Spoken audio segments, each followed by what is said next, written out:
ఓం గం గణేశాయ నమః. మా ప్రేక్షక దేవుళ్ళకి మరియు మా ఫిల్మీమోజీ ఛానల్లో జరిపే వినాయక చవితికి 5 ఏళ్ల అనుబంధం. 5 ఏళ్ల నుంచి వినాయక చవితికి మేము చేసే కొత్త సిరీస్లని ఏమాత్రం తగ్గకుండా సపోర్ట్ చేస్తున్నారు. ఈ సపోర్ట్ వల్లే మేము ఇంకా ఇలాంటి వీడియోలు ఎన్నో చెయ్యాలని కంకణం కట్టుకోవడానికి బలమైన సంకల్పం కలిగేలా చేస్తుంది. మీ సపోర్ట్కి మేము ఎప్పుడూ రుణపడే ఉంటాం. నాలా ఈ సంవత్సరం వినాయక చవితి గురించి చెప్పండి. మరి ఈ సంవత్సరం వినాయకుడి కథ ఎలా చెప్పబోతున్నారు? ఈసారి వినాయకుడు కథ కాదు సార్, వినాయకుడు రాసిన కథను చెప్పబోతున్నాం. వినాయకుడు రాసిన కథ? అదేం కథరా నానా? అతను పక్కకు తోచిండే అన్ని సబ్స్క్రిప్షన్ లోనే చెప్పేస్తారేంటి? మరి దస్తాలు స్క్రిప్ట్ రాసుకున్నవన్నీ ఏటైపోలే. మీరు ఎప్పట్లాగే మాపై నమ్మకం ఉంచి సబ్స్క్రైబ్ చేసుకోండి. మీరు కంగారు పడి మమ్మల్ని కంగారు పెట్టకుండా కిందన కామెంట్ చేయండి. ఒక మంచి కథని నలుగురికి షేర్ చేయండి. మరి దేవుడి వీడియోలోకి వెళ్లే ముందుగా గంట కొట్టాలి కదమ్మా. సబ్స్క్రిప్షన్ పక్కన ఉన్న గంట కొట్టండి. ఈసారి మనం గొర్రెల్లో పండగ చేయాలరా సరదాగా. ఒక పని చేయండి రా, మీరందరూ కలిసి గొర్రెలు వచ్చేయండి సరదాగా. అక్కడ మనం ఇప్పుడు ప్రెసిడెంట్ అంగరంగ వైభవంగా చేద్దాం సరదాగా. అనియా ఎవరొచ్చారో చూడు. నాగభూషణం దేవుడు మాకు గొప్ప నాయకునిచ్చాడయ్యా. మనం దేవుడు చెప్పే కృతజ్ఞత కూడా అంతే గొప్పగా ఉండాలిరా. అందరూ తలో చేసి పండగ ఘనంగా చేద్దాం బాబు. అయితే ఈ సంవత్సరం వినాయకుడికి పండగే.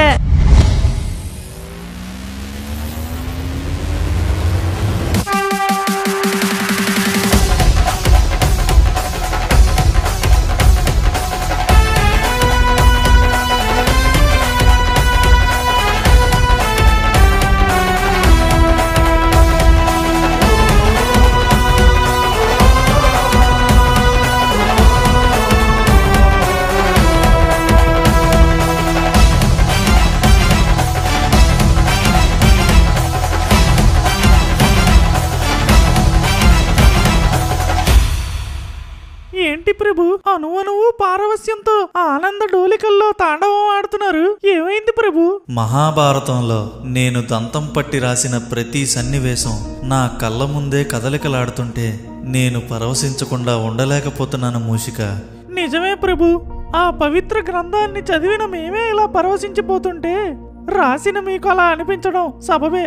ఆ బ్రహ్మరాతలన్నిటినీ పిడికిట పట్టి ఒక గ్రంథంగా అమర్చి మహాభారతంగా ఈ జాతికి అందించిన వ్యాస మహర్షికి ఏం చేసి ఈ జాతి రుణం తీర్చుకోగలదు మూషిక?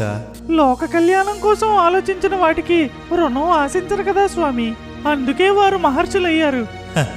నిజమే మూషిక, 1,00,000 శ్లోకాలని అలుపు లేకుండా విరామం లేకుండా రాయగలిగానంటే అందులోని పాత్రలు సన్నివేశాలు కారణం కాదా చెప్పు? అందుకు శక్తంతా ఆ రసవత్తరమైన జీవిత సారాంశం నుంచే వచ్చింది కదా. తండ్రి సుఖం కోసం రాజ్యాన్నే వదులుకొని బ్రహ్మచర్యాన్ని స్వీకరించి భీష్ముడిగా పేరు పొందిన దేవవ్రతుడి త్యాగం గురించి ఏమని వర్ణించాలి? రాజవంశంలో పుట్టి తల్లి ప్రేమకు దూరమై గంగ ఒడిలో పడి సుతిని చెంతకు చేరి స్నేహానికి విలువిచ్చి అధర్మం వైపు పోరాడిన కర్ణుడి దురదృష్టం గురించి తలుచుకుంటే కన్నులు చెమ్మగిల్లకుండా ఉండవు మూషిక. రాజ్యం మీద మక్కువతో సోదర సమానులైన పాండవుల్ని లక్కతో చేయించిన ఇంటిలో పెట్టిన దుర్యోధనుడి దుర్బుద్ధి గురించి రాస్తుంటే మనసు చెలించిపోయింది మూషిక. ఆ పాచికలను హరించి మాయాజోదాన్ని ఆపేయాలనే ఆలోచన కలిగేది. నిండు సభలో ఒక స్త్రీమూర్తికి అన్యాయం జరుగుతుంటే ఆ సభలో అంతమంది పెద్దలున్నారు, ఒక్కరు కూడా ఎదిరించలేకపోయారు. ఆ క్షణం అక్కడ నేనుంటే బాగుండేదనిపించేది మూషిక. మోసం చేసి కౌరవులు గెలిచినా సరే ఓడినందుకు అజ్ఞాతవాసం అరణ్యవాసం చేసిన పాండవులు మహాపురుషులని కొనియాడబడ్డారు. యక్ష ప్రశ్నలకు సమాధానం చెప్పి మెప్పించి వరంగా ఏ తమ్ముణ్ణి బతికించును అని యక్షుడు అడిగితే నిర్మోహమాటంగా కుంతీ జ్యేష్ఠుడైన నేను బ్రతికే ఉన్నాను, మరి మా పినతల్లి మాద్రి జ్యేష్ఠపుత్రుడైన నకులుడు బ్రతికి ఉండటమే ధర్మం అని చెప్పిన ధర్మరాజు లాంటి గొప్ప మహానుభావుడు మళ్ళీ మనకు దొరుకునా? మా తండ్రి గారు ప్రసాదించిన పాశుపతాస్త్రాన్ని పొంది గాంధీవాన్ని ధరించి కురుక్షేత్రంలో సాటిలేని వాడిగా నిలబడిన అర్జునుడు, పద్మవ్యూహంలో చిక్కుకొని విలయతాండవం ఆడిన అభిమన్యుడి గురించి ఈ రోజుకి కథలుగా చెప్పుకుంటున్నారు. అసూయతో నిండిన దుర్యోధనుడు లాంటి వాడి కూడా కర్ణుడి రథం నేలకోలగానే మిత్రమా రాజ్యం పోయినా పర్వాలేదు నువ్వు కావాలి అని స్నేహం యొక్క విలువని ఈ లోకానికి చాటి చెప్పాడు. అర్ధరాత్రి వేళ అధర్మ యుద్ధం చేసి ఉప పాండవులతో సహా అందర్నీ ఓచకోత కోసి ఎంత పాపం మూట కట్టుకున్నావయ్యా అశ్వత్థామ. ఇన్ని కుతంత్రాలు, ధర్మాలు, అధర్మాలు, రాయబారాలు, శాంతి సమావేశాలు, యుద్ధాలు జరిగాక చివరికి స్వర్గానికి చేరుకుంది ఎవరయ్యా?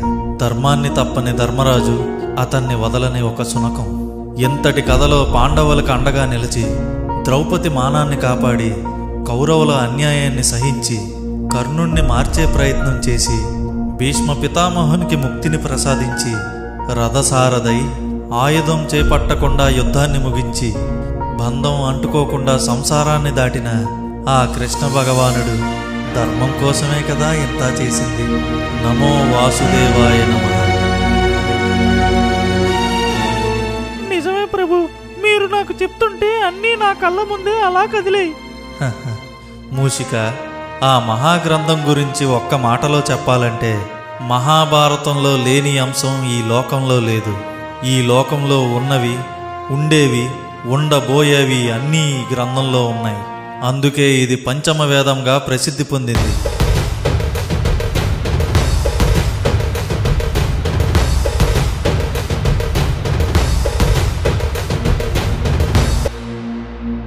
అవును ప్రభు, అందుకే దీన్ని కవులు కావ్యం అంటారు, తత్వవేత్తలు ధర్మశాస్త్రం అంటారు, చరిత్రకారులు ఇతిహాసం అంటారు, పౌరాణికులు పురాణం అంటారు, మరికొందరేమో నీతి శాస్త్రం అని కూడా అంటారు. చూసిన ప్రకారం దీనికి అన్ని పేర్లు పెట్టారు. అన్ని గ్రంథాలకి ఇది సాధ్యమా చెప్పండి? బహుబాగా చెప్పావు మూషిక.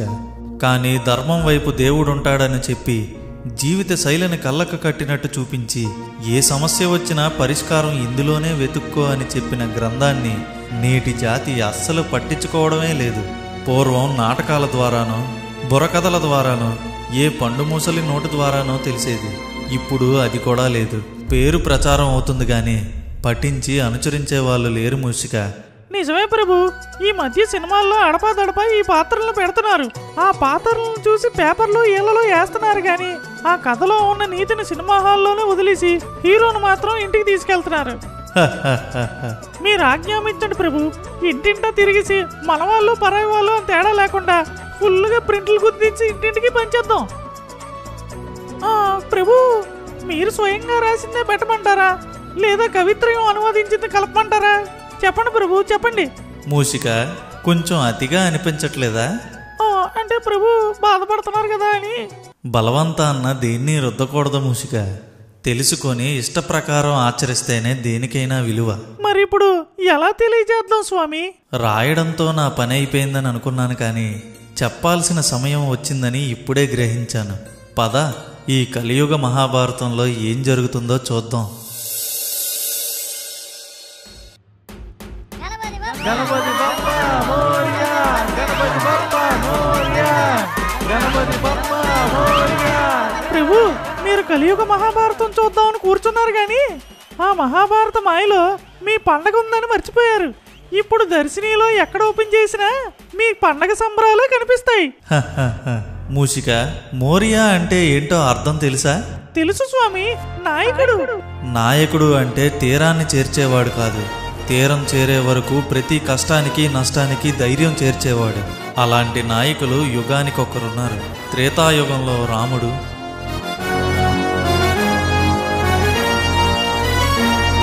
ద్వాపర యుగంలో కృష్ణుడు, మోరియా.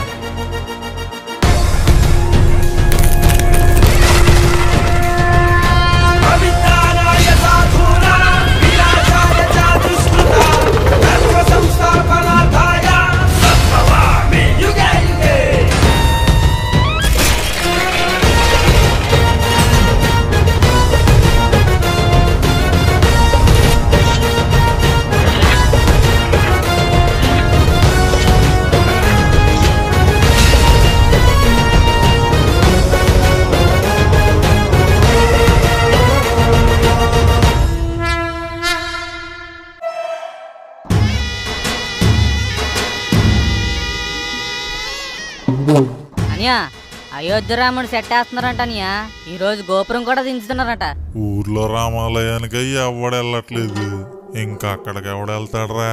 పోనీలే, మన స్టేజీ దగ్గరికి వచ్చి గెంతలేని ముసలోళ్ళు అందరికీ సిడతలు ఎట్టుకొని కూర్చొని భజన చేసుకోవడానికి బాగుంటది. చేస్తాం.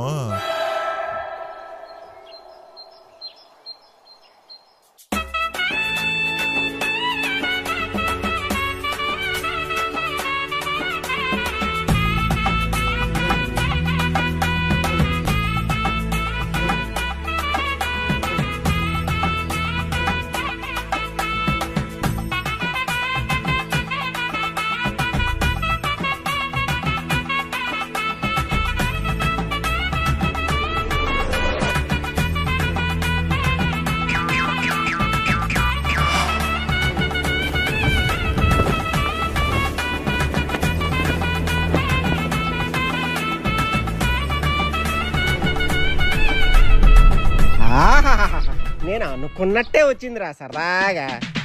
ఒరే సింత ఏడ్ చేస్తున్నావురా అక్కడ సరదాగా? కదా బాబా, ఉన్నాడు బాబా, నిమ్మకాయలు కడుతున్నానా, లేకపోతే మన పందిరికి దిష్టి తగిలితే. ఏట్రా గొంతు పట్టింది ఏంటి? మరి పందిరి రేంజ్ లో ఉందంటే పందిరి దగ్గర ప్రోగ్రాములు కూడా ఆ రేంజ్ లోనే ఎక్స్పెక్ట్ చేస్తారు ప్రేక్షకులు. ప్రోగ్రాంలా? నాకు కాదు, ఇక్కడ చెప్పు. ఏట్రా మీ బాధ ఏంటి సరదాగా? ఎంత బాగా పందిరేశారు కదా, మరి ప్రోగ్రామ్ సంగతి ఏంటని అడుగుతున్నాడు మొదగడే. ప్రోగ్రాంలే కదా, 6x7 స్టేజ్ ఒకటి వేయించేద్దాంలే సరదాగా.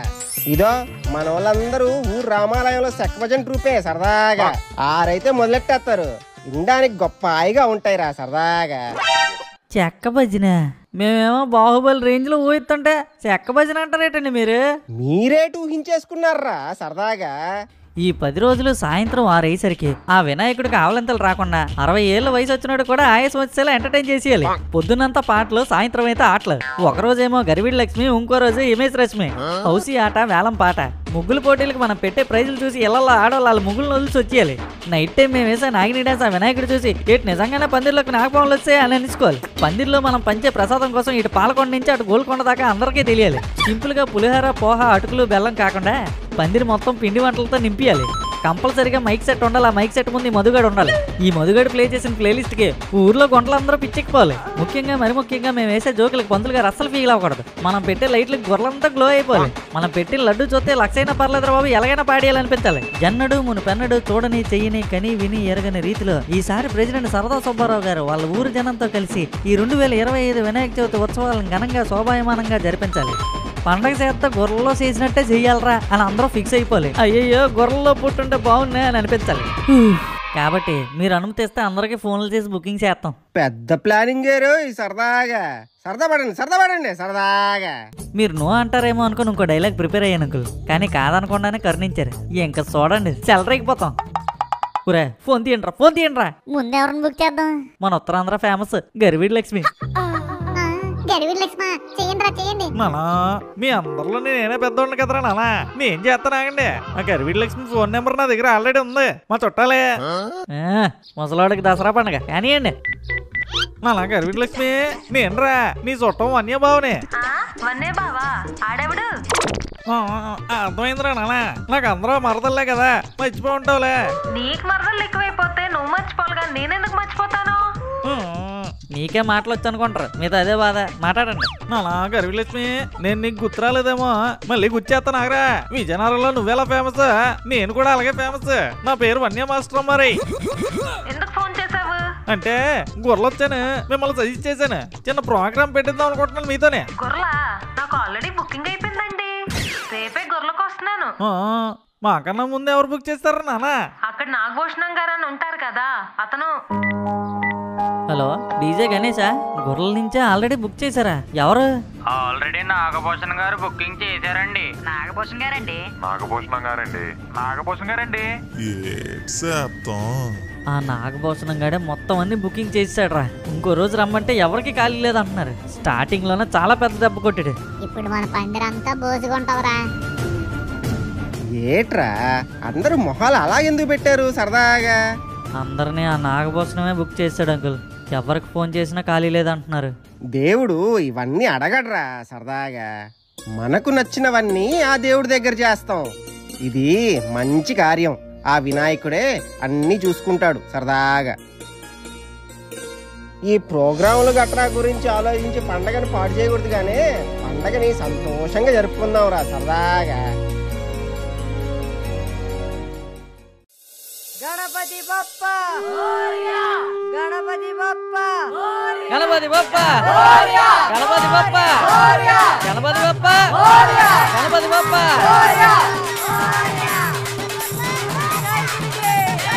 ఒరే మైసే, అయోధ్య రాముడు విగ్రహం చూస్తున్నట్టు ఉందిరా, సూపర్గా ఉంది. మరి ఏటనుకున్నావురా మా డాడీ అంటే?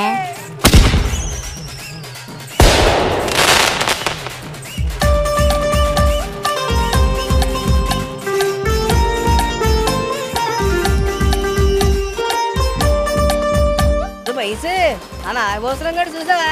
మన ఊరంతా చిరంజీవి ఫ్యాన్స్ అని చిరంజీవి దాయి దాయి స్టెప్ లో బొమ్మ వేయించాడు. మన ఊరు యూత్ అంతా ఆ బొమ్మ వెనకాలే.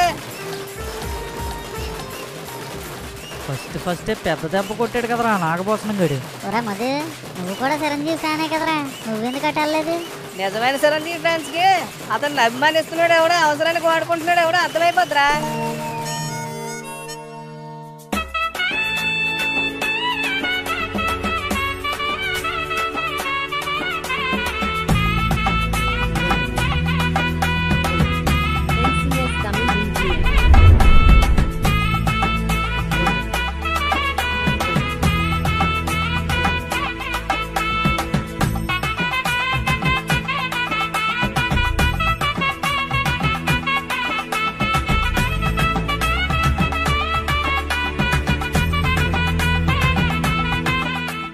ఈ వయసులో రామారామా అనుకోవడం తప్ప అయోధ్య రాముని చూసే భాగ్యం లేదనుకున్నాం, కానీ నీ దయ వల్ల కోరిక తీరిందయ్యా. అంతా మీలాంటి వాళ్ళ దయ. సరదాగా ఇదో ఈ బొమ్మ చెక్కింది మన ఊరోళ్ళే. ఇతనే ఈ బొమ్మ చెక్కింది, అతనేమో పెయింటింగ్ వేసాడు. ఇద్దరు మన ఊరోళ్ళే. చూడటానికి కాటరాజులా ఉంటాడు కానీ ఇలాంటి విషయాల్లో నాగభూషణం మాత్రం జనాల్ని ఆడబాడేస్తాడరా. గొప్ప కిరీటివిటీరా బాబు. మరే ఈ సెట్ వేయడానికి లచ్చ దాటిందట. ఈ లెక్కన నిమజ్జనం అయ్యే లోపు ఒక 5 లక్షలు ఈజీ ఖర్చు పెట్టేస్తాడు. బొమ్మకే 50,000 ఖర్చు పెట్టేశాడంటరా బాబు. కలకత్తా ఆర్టిస్ట్ అట. కలకత్తాయే దీనికి ఇలాగ అయిపోతే రోజు పెట్టే ప్రోగ్రాములు లిస్ట్ చూస్తే ఇంటికి వెళ్ళరా బాబు మీరే. మా యూత్ కావాల్సిన ప్రోగ్రాంలు ఉన్నాయి కదా. సాయంత్రం మొదటి ప్రోగ్రాం ఉంది, వచ్చేయండి. అక్కడ అన్నీ చెప్తాడు. నాకు వచ్చిన ఏకైక మంత్రం శుక్లాం వరదరం విష్ణు శశివర్ణం చతుర్భుజం ప్రసన్న వదనం న్యాయేత్ సర్వ విఘ్నోపశాంతయే. గణపతి బప్ప గణపతి బప్ప గణపతి బప్ప గణపతి బప్ప. ఇంటికి వెళ్ళి వస్తానా?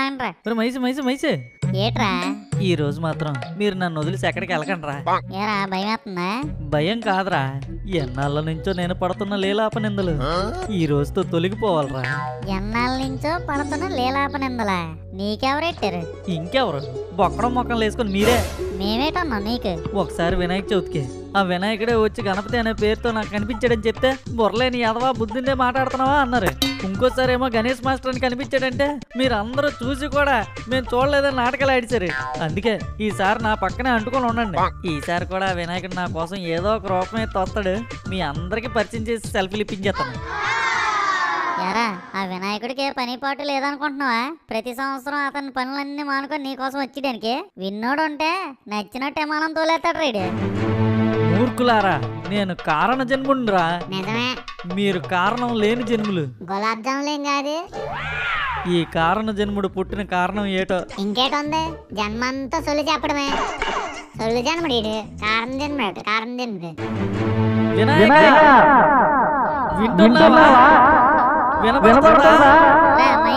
రీసౌండ్ వచ్చేస్తుంది. నీ భక్తుడిని ఎన్నెన్ని మాట్లాడుతున్నారో వింటున్నావా? ఇప్పటికైనా వచ్చి వీళ్ళ కళ్ళు తెరిపించు. కళ్ళు మూసుకోండి. రా దిగిరా, రా దిగిరా, దిగిరా, రా దిగిరా, దిగిరా.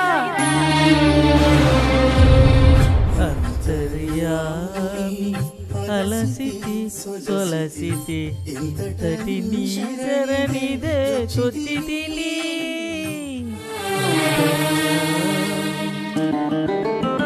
వినాయకుడి దగ్గర అన్నమయ్య పాట పాటలు పాడుతున్నాడు. ఈడు భక్తుడట. వినాయకుడి మీద ఎవరు సినిమాలు తీయలేదు కదరా. ఎన్ని సినిమాల్లో ఎన్ని పాటలు ఉన్నాయి తెలుసా ఆయన మీద? టైంకి గుర్తు రావట్లేదు. ఈ సొల్లు జన్ముడు మొర వినబడట్లేనట్టుంది దేవుడికి. కదరా మన పని మనం చేసుకుందాం. ఈడు మొర పువ్వులు కూడా ఇవ్వడు దేవుడు ఈడికి. రే భలే ఆ ప్రసాదానికి ఫోటో తీరా. ఈడు దండం పెడుతున్నట్టు అక్కడే దొల్లి మొత్తం వేసేస్తాడు. అప్పుడు జనాలకు పంచడానికి ఏటి ఉండదు. ఏంటయ్యా వినాయక, ఈసారి గనక వస్తే కొంచెం మా ఫ్రెండ్స్ కూడా కనిపించయ్యా. బొత్తిగా వాల్యూ లేకుండా పోతుంది.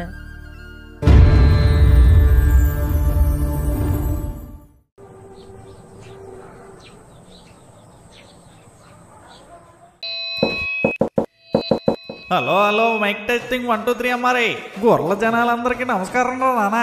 ఏ ప్రోగ్రాంలు లేవని బాధపడకండి. ఒకసారి మా కాలేజ్ టీచర్స్ డేకి నేను మంచి పాట పాడాను రా నాన్న. అది మళ్ళీ ఒకసారి రిపీట్ చేద్దాం అనుకుంటున్నాను. నా నెంబర్ 909.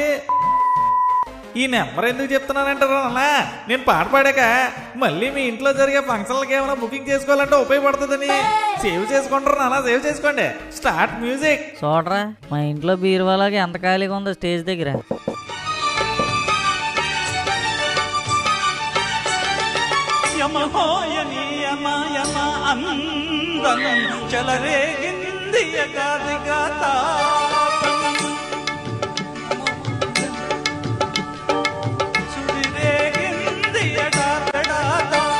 జనాలు ఎవరు లేరని ఇరిటేషన్ కన్నా ఈ వన్య మాస్టర్ పాట ఏంటంటే ఇంకా ఇరిటేషన్ వచ్చేస్తుంది. భలే ప్లగ్ పీకి మైక్ సెట్ అయిపోయింది. గురుగారు మీరు ఒకసారి కిందకి దిగితే ప్రోగ్రామ్ స్టార్ట్ చేస్తాను సరదాగా. ప్రోగ్రామా? ఏ ప్రోగ్రామ్ సార్? మీరు ముందు దిగండి, నేను చెప్తాను సరదాగా.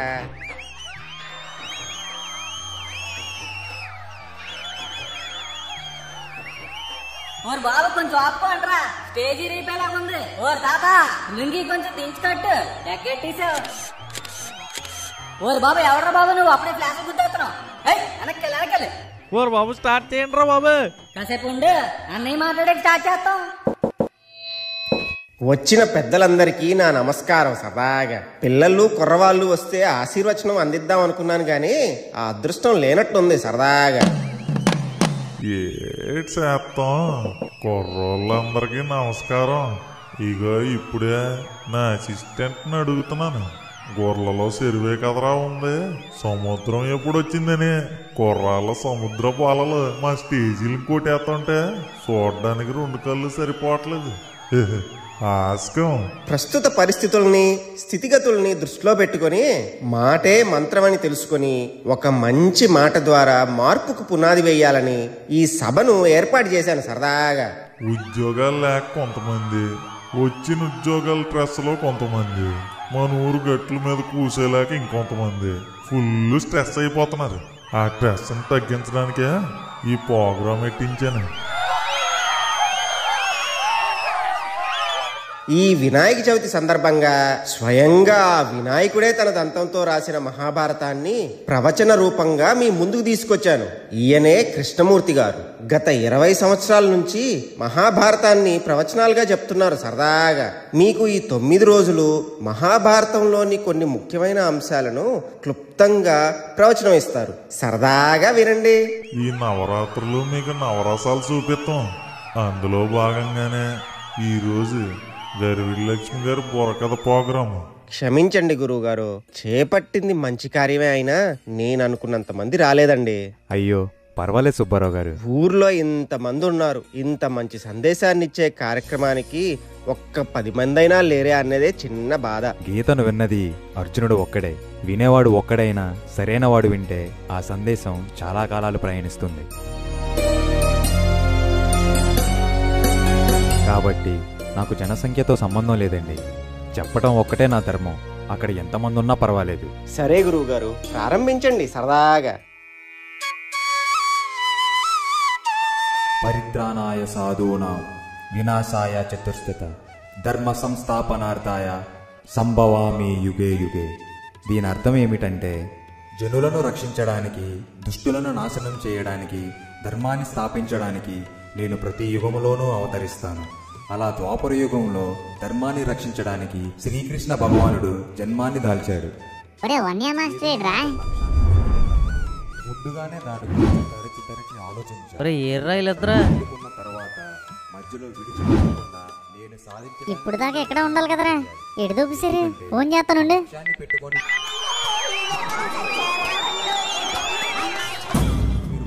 పొట్టి నా కొడుకు ఏటైందిరా? ఆ నాగభూషణం పందిరి దగ్గరికి వెళ్ళిపోయారు వీళ్ళు గెంతుకోవడానికి. తేపగలు తీసుకొస్తా నాకు వెళ్ళి. ఒరేరా నేను వస్తానాగరా. డాడీ దగ్గర ఎవరు లేకపోతే బాగోదురా, నువ్వు ఉండు నేను వచ్చేస్తాను. మొత్తం మందంతా ఇక్కడ ఉన్నారా మళ్ళీ? ఒరే మనం ఇక్కడ రావడం తప్పురా. నీ నోట్లో తెలిసాడు ఉప్పురా. ఇలా కాటలే ఎక్కడ ఊపుంటే అక్కడికి వెళ్ళి ఊపిడమే. అస్సలు ఆగట్లేదు ఈ బుడతకి. రే మళ్ళీ ఏదైనా ఊర్లో ఇలా తాటలు తిరిగే ఉండదురా. ఎంత ఊపోతుంది చూడు ఆ పాట. ఇలాంటి ప్రోగ్రాంలు పెడితే అక్కడే ఉండిపోదు. రే నువ్వు వస్తావా రావా? నేను వెళ్ళిపోతున్నాను. ఉండరా బల్లే కాసేపు బాగు ఉండరా. ఉండరా నావి పెందుకు గోపుతావా మహేష్? ఇక్కడే చేస్తున్నావురా? ఆ క్వశ్చన్ నేను అడగాలరా. ఆ నాగభూషణం గడి ప్రోగ్రాంలు అబ్జర్వ్ చేయడానికి వచ్చావురా. ఆయన జబ్బు కొట్టాలంటే టిప్స్ అండ్ ట్రిక్స్ తెలియాలి కదా. ఎరా బల్లి అలా కామ్ కొట్టవే చెప్పు. చేసిన ఓవర్ యాక్షన్ చాలే గానీ పదండి మన పందిరి దగ్గరికి. బా బా ఎవడే ముసలాడు అలా తొక్కేస్తాను నా కాలు. ఎవడరా నువ్వు అడ్డంగా? అడ్డంగా బుక్ అయిపోయారుగా సార్. మీరేంటి సార్ ఇక్కడ? అంటే నా మరదల గరివిడి లక్ష్మిని పలకరిద్దామని వచ్చాను రానా. మరి వెనకాల ఈ దుప్పటి ఎందుకు? అంటే చలేస్తుందని తీసుకొచ్చాను రానా. అయినా ఈ అనుమానాలు ఏంటి? ఇంతకీ మీరేం చేస్తారు ఇక్కడ? మిమ్మల్ని తీసుకెళ్దామని వచ్చాం సార్. పదండ్రా నానా. నానా కొద్దిగా ఎందుకని వెళ్ళిపోదామా?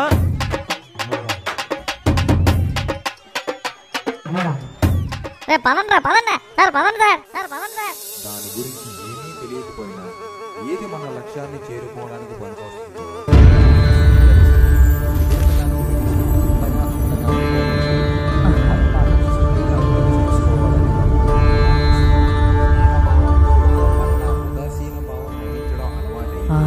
గణపతి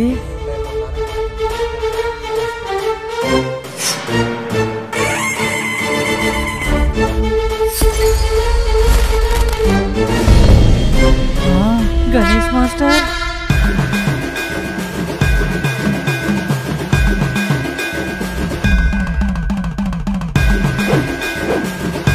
ఇదేంటి ఇద్దరు వచ్చారు?